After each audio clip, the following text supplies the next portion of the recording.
Amid increasingly strained China-U.S. relations, more Chinese Americans fear a rising tide of xenophobia is spreading across the United States.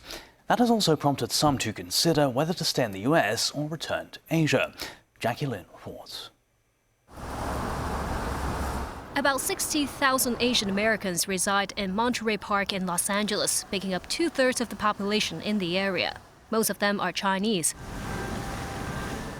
Since Donald Trump's return to the White House, Washington has introduced a string of policies targeting China. The U.S. is also preparing to tighten visa reviews for applicants from mainland China and Hong Kong, fueling fears among local Chinese communities that they may be the next group being singled out.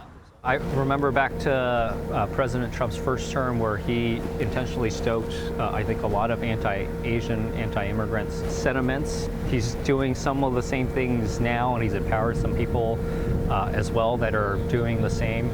I'm very worried that we'll see a rise in anti-Asian, anti-Chinese, anti-immigrant sentiments.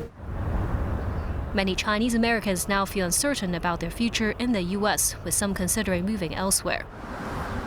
They include Francis Chang, who moved from Hong Kong to the U.S. in 2021, working in banking with his green card application still pending.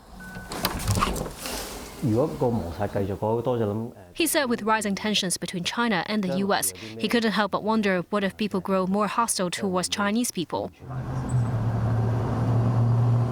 Alex Liu arrived in the U.S. in 2022 through a talent immigration scheme, being the CEO of a clean energy startup. He said the U.S. is appealing to immigrants because the rules of the game there are the fairest and there is better air quality and more living space. Still in California, anti-Chinese sentiment traces back to the late 19th century. The Chinese Exclusion Act was enacted in 1882 and wasn't repealed until 1943.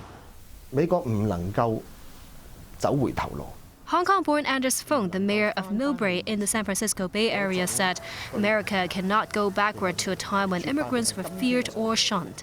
He said the truth is, most Americans today are descendants of immigrants, and we must continue to protect this core value. Jackie Lin, TVB News.